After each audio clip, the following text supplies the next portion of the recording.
Good morning and welcome to our Friday service. Lots of ingenious things are coming out of the lockdown. You may have worked out that with the hymns that we have in these remote assemblies, you are listening to an ingenious bit of sound engineering.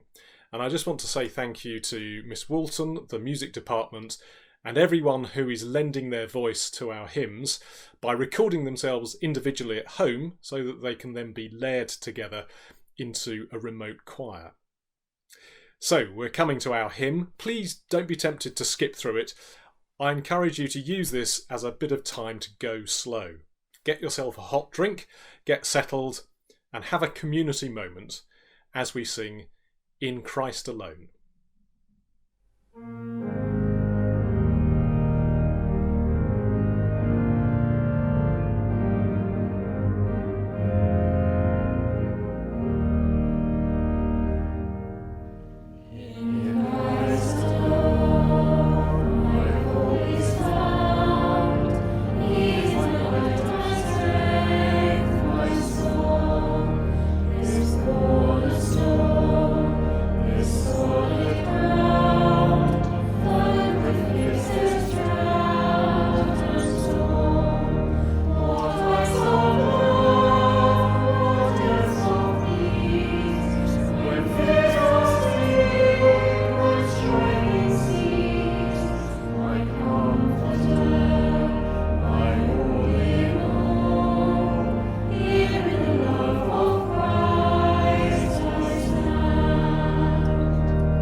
John chapter 21, verses 4 to 12. Early in the morning, Jesus stood on the shore, but the disciples did not realize that it was Jesus. He called out to them, "Friends, haven't you any fish?" "No," they answered. He said, "Throw your net onto the right side of the boat and you will find some." When they did, they were unable to haul the net in because of the large number of fish. Then the disciples whom Jesus said to Peter, "It is the Lord." As soon as Simon Peter heard him say, "It is the Lord," He wrapped his outer garment round him, for he had taken it off, and jumped into the water. The other disciples followed in the boat, towing the net full of fish, for they were not far from the shore, about 100 meters. When they landed, they saw a fire of burning coals. There were fish on it and some bread. Jesus said to them, "Bring some of your fish you have just caught." So Simon Peter climbed back into the boat and dragged the net ashore. It was full of large fish, 153, but even so, with many the net was not torn. Jesus said to them, "Come and have breakfast." None of the disciples dared to ask him, "Who are you?" They knew it was the Lord. Here ends the reading.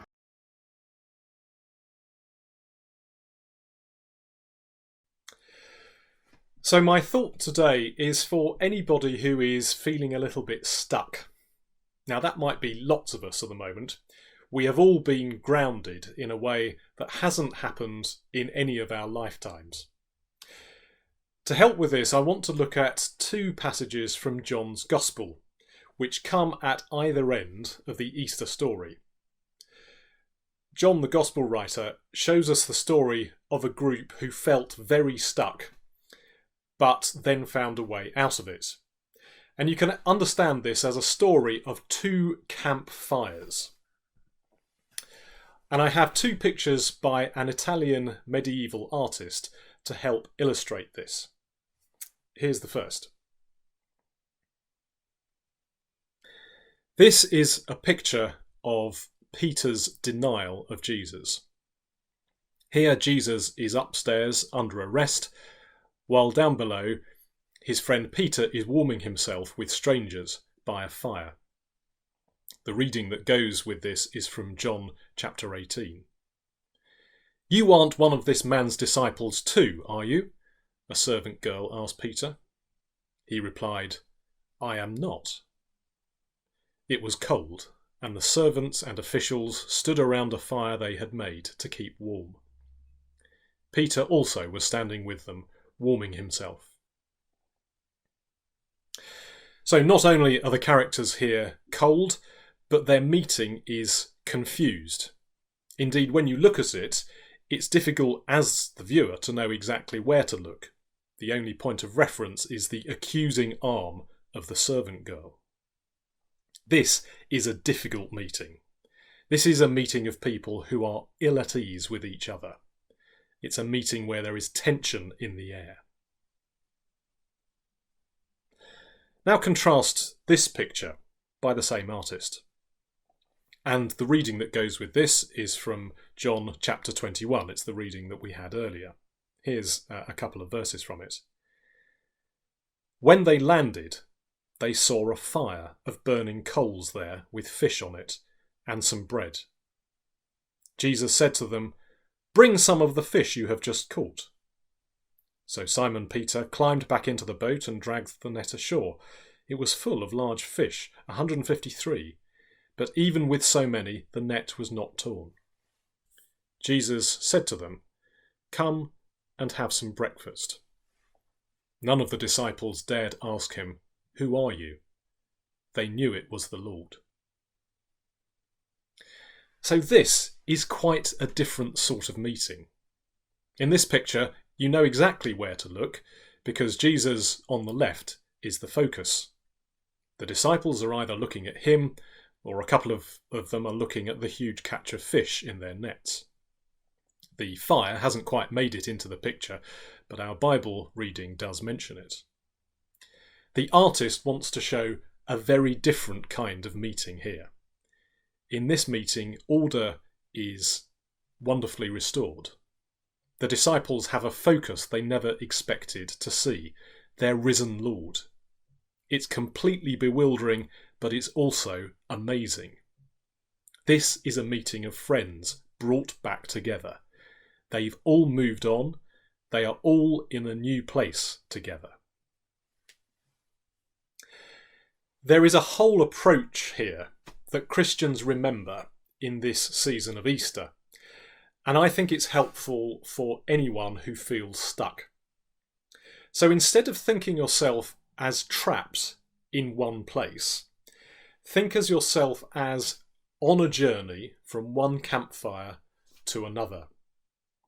You are heading from a situation that feels strange and awkward, perhaps like some of those that we may have experienced during lockdown, to a second, brighter campfire where fellowship and friendship are restored.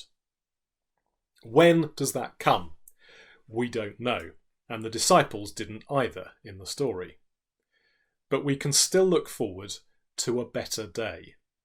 That's the approach that Easter teaches us to have in all areas of our lives. At Easter time, fire is an important symbol.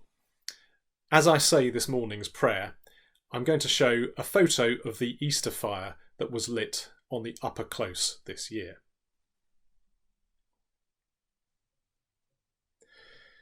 Dear Lord, for everyone who feels trapped or anxious or alone, we pray for your comfort at this time. Thank you, Lord, that you turn us towards hope. Give us both patience and expectation of a day when things will be better. And teach us the Easter hope that through your power, life is stronger than death. We pray for our day-to-day living, that what we do may be a blessing to us and to others. Amen. I just want to give a special mention to what a couple of our enterprising sixth formers are doing to raise money for the NHS. Lydia and Lily have come up with a range of t-shirts with smartly designed logos all about lockdown. These are really clever. They're a fashion idea for now, but they will also be a thoughtful reminder of what this time was like when lockdown is finished. This seems to be just the approach that I've been talking about today, behaving today in a way that recognises that the future will be different. See if you can live that way today.